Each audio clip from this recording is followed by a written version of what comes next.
আসসালামু আলাইকুম প্রিয় শিক্ষার্থী, সবাইকে স্বাগত জানাচ্ছি চলতরিতের পরবর্তী ক্লাসে।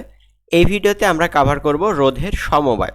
তো রোধের সমবায় বলতে আমরা কি বুঝি? সাধারণত কতগুলো রোধ সম্মিলিতভাবে যদি একটা বর্তনী তৈরি করে এবং ওই সবগুলো রোধের পরিবর্তে যদি আমরা একটা মাত্র রোধ দ্বারা রিপ্লেস করি, এতে করে বর্তনীর প্রবাহ এবং বিভবের কোনো পার্থক্য হবে না। তবে এই ব্যাপারটাকে বলা হচ্ছে রোধের সমবায়। তো এইটা ঘটনা মূলত দুইভাবে ঘটে, একটা হচ্ছে শ্রেণী সমবায় এবং একটা সমান্তরাল সমবায়। তো আমরা এই সংক্রান্ত রাশিমালা এবং থিওরি যে সমস্তগুলো দরকার হয় সেগুলো আমরা দেখব আজকের এই ভিডিওতে। তো প্রথমে দেখি শ্রেণী সমবায় ব্যাপারটা কি। তো শ্রেণী সমবায় বলতে আমরা সাধারণত বুঝবো কতগুলো রোধকে যদি আমরা এরূপভাবে সাজাই যেন প্রথম রোধের শেষ প্রান্তের সাথে দ্বিতীয় রোধের প্রথম প্রান্ত এবং দ্বিতীয় রোধের শেষ প্রান্তের সাথে তৃতীয় রোধের প্রথম প্রান্ত এবং এরূপভাবে বাকি রোধগুলো আমরা সংযুক্ত করব এবং এই প্রত্যেকটা রোধের মধ্য দিয়ে একই পরিমাণ তড়িৎ প্রবাহিত যদি সংঘটিত হয় তাহলে এই সমবায়কে বলা হবে শ্রেণী সমবায়। ঠিক আছে, তো আমরা একটা চিত্র দেখি প্রথমত। যেমন এখানে খেয়াল করো যে এখানে একটা তড়িৎচালক শক্তি ই, তো এই বরাবর কারেন্ট পাস করে কি হবে, এই যে R1 রোধের মধ্য দিয়েও আই কারেন্ট পাস করবে, R2 রোধের মধ্য দিয়েও আই কারেন্ট, অর্থাৎ এখানে একটা মাত্রই ব্রাঞ্চ রয়েছে। ঠিক আছে, এবং খেয়াল করলে তুমি দেখো যে এই রোধের যে প্রথম প্রান্ত, ধরো আমি এটা বলছি এ প্রান্ত, তাহলে এটার দ্বিতীয় প্রান্ত কোনটা? এটা বি প্রান্ত। তো প্রথম রোধের দ্বিতীয় প্রান্তটাই কিন্তু দ্বিতীয় রোধের প্রথম প্রান্ত। ঠিক আছে, এরূপভাবে খেয়াল করে দেখো আবার দ্বিতীয় রোধের যেটা শেষ প্রান্ত সেটা কিন্তু তৃতীয় রোধের প্রথম প্রান্ত। এখন আমি এখানে তিনটা রোধ দেখাইছি, এরকম করে আরও রোধ হতে পারতো। ঠিক আছে, তো এই সেম ধরনের যে সমবায়গুলো এগুলোকে বলা হচ্ছে কি রোধের শ্রেণী সমবায়। এবার দেখি সমান্তরাল সমবায় কেমন। সমান্তরাল সমবায়ের ক্ষেত্রে বলা হচ্ছে কি যে কতগুলো রোধ যদি এমনভাবে সাজানো থাকে যে এদের সবার এক প্রান্ত একটি সাধারণ বিন্দুতে এবং অপর প্রান্তগুলি অন্য একটি সাধারণ বিন্দুতে সংযুক্ত থাকে, এবং এই ক্ষেত্রে কন্ডিশন হচ্ছে প্রত্যেকটা রোধের দুই প্রান্তে একই পরিমাণ বিভব পার্থক্য বজায় থাকতে হবে। তাহলে সেই সমবায়কে আমরা বলবো কি সমান্তরাল সমবায়। ঠিক আছে, যেমন দেখো চিত্র দেখলে তুমি বিষয়টা ক্লিয়ার হয়ে যাবে। যেমন এখানে একটা তড়িৎ উৎসই এবং এখান থেকে বের হয় আই কারেন্ট। এখানে আসার পরে দেখো তিনটা ব্রাঞ্চ হয়েছে, তাই না? অর্থাৎ এবার এই বরাবর একটা কারেন্ট, সেটাও আমি বললাম I1, এই বরাবর কারেন্ট I2, এই বরাবর কারেন্ট I3। কিন্তু এখানে যে তিনটা রোধ আমি সাজাইছি এই রোধগুলো দেখো আগের সাজানো থেকে কিন্তু ডিফারেন্ট। এখানে তিনটা রোধের এখানে একটা কমন প্রান্ত এ, এবং এই তিনটা রোধের যে অপর প্রান্তগুলো সেটাও কিন্তু অন্য একটা কমন প্রান্ত বিতে মিলিত হয়েছে, অর্থাৎ এই যে কন্ডিশনটা ফিল আপ করছে। ঠিক আছে, এবং দেখো যে এদের প্রত্যেকটা রোধের মধ্যে দিয়ে কিন্তু সেম পরিমাণ বিভব পার্থক্য থাকবে, অর্থাৎ কারণ কি R1 R2 R3 তিনটারই কিন্তু প্রান্ত এ এবং বি এর মধ্যেই সীমাবদ্ধ। সুতরাং আমি এ আর বি এর মধ্যে যদি একটা ভোল্ট মিটার রাখি তাহলে কি একই রিডিং দিবে। ঠিক আছে, অর্থাৎ R1 এর অ্যাক্রসে বিভব যা হবে R2 এর অ্যাক্রসেও তাই হবে এবং R3 এর অ্যাক্রসেও বিভব সেম হবে। ঠিক আছে, তো এই ছিল সমান্তরাল এবং শ্রেণী সমবায়ের বেসিক কনসেপ্ট। তো আমরা এবারে এই রাশিমালাগুলো কিভাবে আসছে সেইটা আমরা দেখার চেষ্টা করব। তো প্রথমে দেখি যে শ্রেণী সমবায়, অর্থাৎ আমাদের ম্যাথ করতে যে কন্ডিশনগুলো লাগবে বা যে সূত্রগুলো লাগবে স্পেশালি সেগুলো কিভাবে আসে আমরা সেগুলো দেখার চেষ্টা করব। শ্রেণী সমবায় আমরা আগের সার্কিটটাই নিচ্ছি যে এখানে ই পরিমাণ বিভব বা তড়িৎচালক শক্তিতে যুক্ত আছে তিনটা রোধ R1 R2 এবং R3। তো এখানে মজার ব্যাপার কি দেখো যে এই R1 এর মধ্য দিয়েও কি আই পরিমাণ কারেন্ট পাস করবে। তাহলে কি হবে দেখো যে এই রোধের অ্যাক্রসে একটা ভোল্টেজের পতন হবে বা ভোল্টেজ ড্রপ হবে। সেই ভোল্টেজটাকে আমি মনে করে বলতেছি V1, এবং এখানে যে ভোল্টেজটা ড্রপ হবে বা ভোল্টেজ পতন হবে সেই ভোল্টেজটাকে বলছি V2 এবং এই ভোল্টেজটাকে বলছি V3। তো এই V1 V2 আর V3 যোগ করলে কিন্তু এই যে টোটাল ভোল্টেজ বা টোটাল তড়িৎচালক শক্তি ই এর সমান হবে। ঠিক আছে, তাহলে আমরা কি এটা লিখতে পারি না? দেখো তো যে E equal to V1 plus V2 plus V3। ওকে, বা খেয়াল করে দেখো যে V1 ইকুয়াল টু আমরা কত জানি, ওহমের সূত্র থেকে আমরা কত জানি, V ইকুয়াল টু IR। ওকে, তো এখন যেহেতু এখানে তিনটার মধ্য দিয়েই সেম পরিমাণ কারেন্ট প্রবাহিত হচ্ছে, অর্থাৎ তিনটার মধ্য দিয়েই আই পরিমাণ কারেন্ট প্রবাহিত হয়, তাহলে V1 ইকুয়াল টু আমরা লিখতে পারবো I into R1 plus V2 equal to লিখতে পারবো কত, I ইন্টু R2 এবং V3 equal to I into R3। ঠিক আছে, তো আশা করি বিষয়টা বুঝতে পারছো। এবার দেখো যে আই যদি আমরা কমন নিই তিনটা থেকে, তাহলে আই কমন নিলে কেমন হবে, R1 plus R2 plus R3। ঠিক আছে, এবার খেয়াল করি এপাশে কি আছে, এপাশে ই আছে, তাই না? তো এখন ফাইনালি খেয়াল করে দেখো যে E equal to I into এই যে R1 plus R2 plus R3, এইটাকে আমি নতুন একটা নামে ডাকতেছি, এটাকে আমি ডাকতেছি আর ইকুইভ্যালেন্ট। ঠিক আছে, আর ইকুইভ্যালেন্ট। ইকুইভ্যালেন্ট কেন দিলাম? কারণ এটাই হচ্ছে আমার তুল্য রোধ। ঠিক আছে, অর্থাৎ ই ইকুয়াল টু নর্মাল আমরা জানি কত, আই আর। তো এখানে আর বলতে আসলে আর না, আর বলতে আসলে কি R1 plus R2 plus R3। কেন? কারণ এই তিনটা রোধ যেহেতু সিরিজে আছে, সুতরাং এই তিনটার যে তুল্য রোধ সেটা হবে আমাদের এই যে R1 plus R2 plus R3।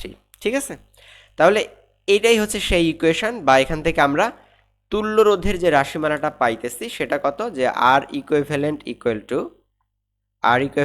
Two কত পাইতেছি তাহলে বলো, R1 plus R2 plus R3।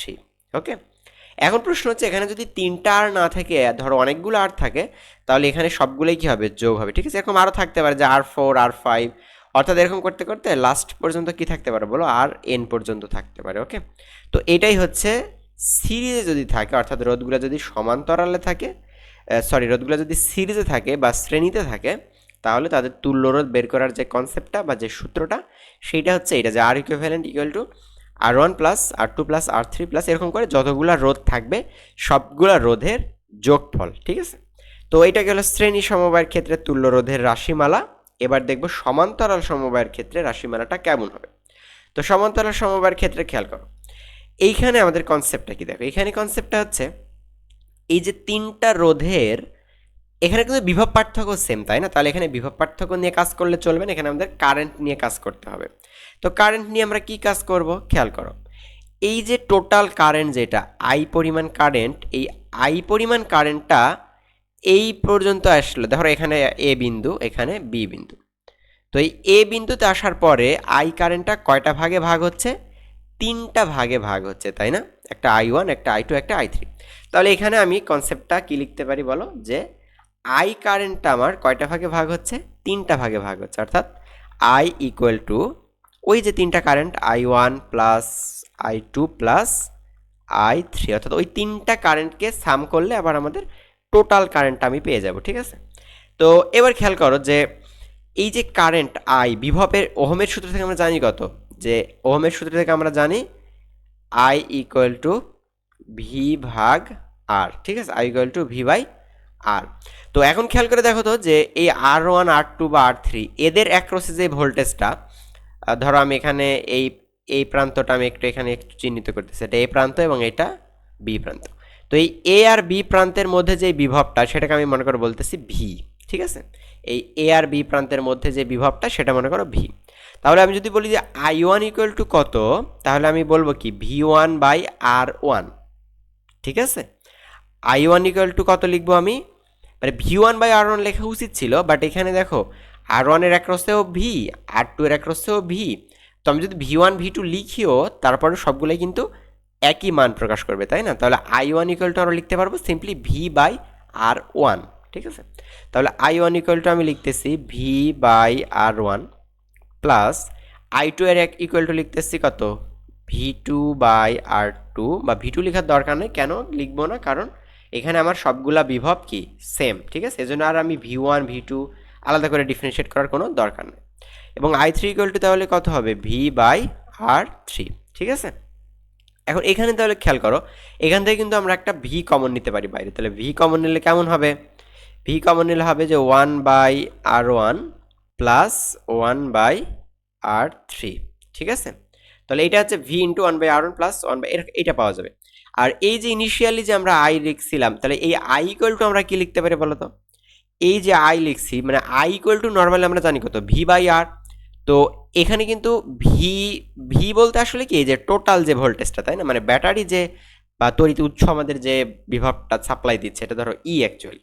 তাহলে আই ইকুয়াল টু আমরা লিখতে পারতেছি তাহলে কত, ই বাই আর। ঠিক আছে, অর্থাৎ এই আর বলতে কিন্তু এই আরটাই কিন্তু তুল্য রোধ, অর্থাৎ এখানে আমরা লিখতে পারি তাহলে কি আর ইকুইভ্যালেন্ট। ঠিক আছে, এখানে আমরা লিখতে পারতেছি আর ইকুইভ্যালেন্ট। তাহলে এখানে যদি খেয়াল করো দেখো, আর অন্য কোনো কিন্তু আমাদের বিভব পতন হওয়ার মতো কোনো এলিমেন্ট নাই এই সার্কিটে, শুধু এই তিনটাই।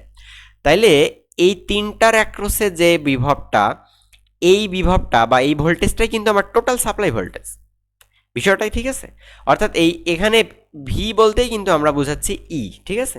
তাহলে এই ই বা ভি এরা কিন্তু আলাদা কোনো কোয়ান্টিটি না, এরা একই কোয়ান্টিটি। তো ই আর ভি যদি একই কোয়ান্টিটি হয় তাহলে এখান থেকে ই আর ভিকে আমি সিম্পলি কী করতে পারি, আউট করতে পারি। তাহলে যদি ই আর ভি তুমি আউট করো তাহলে দেখো 1/r equivalent equal to 1/r equivalent equal to কী থাকতেছে, 1/r1 plus 1/r2 plus 1/r3। তো এটাই কিন্তু আমাদের সমান্তরাল সমবায়ের ক্ষেত্রে তুল্য রোধের রাশিমালা, ঠিক আছে, বা ইকুইভ্যালেন্ট রোধের রাশিমালা। এখন প্রশ্ন হচ্ছে যদি এখানে 3টা রোধ না থেকে অনেকগুলো রোধ থাকতো, ধরো আরও আমাদের রোধ থাকতো, 5টা থাকতে পারে, 7টা থাকতে পারে, ঠিক আছে, তখন কি হবে, এরকম করে যতগুলো আছে যেমন 1/r4 প্লাস 1/r5 এরকম করতে করতে যতগুলো আছে ধরো 1/rn সাপোজ, এই সবগুলোর যোগফলটাই হবে আমাদের তুল্য রোধ, ঠিক আছে। এবং রাশিটা খেয়াল করো 1/r equivalent equal two 1/r1 plus 1/r2 plus 1/r3 এভাবে আসলে চলতে থাকবে, ঠিক আছে।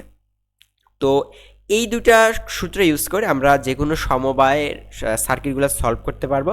এখান থেকে একটা প্রশ্ন অবশ্যই আসবে তোমাদের, একটা সার্কিট দিয়ে বলবে হয়তো এটার তুল্য রোধ বের করো। তো নেক্সট ভিডিও থেকে আমরা তোমাদের বইতে যে সার্কিটগুলো আছে সেগুলোর আমরা প্রত্যেকটার তুল্য রোধ একটার পর একটা, যত যে কঠিন হোক বা সহজ হোক, যে ইম্পর্টেন্ট প্রশ্নগুলো আছে সেগুলোর প্রত্যেকটার তুল্য রোধ আমরা একটার পর একটা বের করে সলভ করার চেষ্টা করবো ইনশাআল্লাহ। তো সেই ভিডিওগুলো দেখার আমন্ত্রণ জানিয়ে এখানেই বিদায় নিচ্ছি। ধন্যবাদ সবাইকে।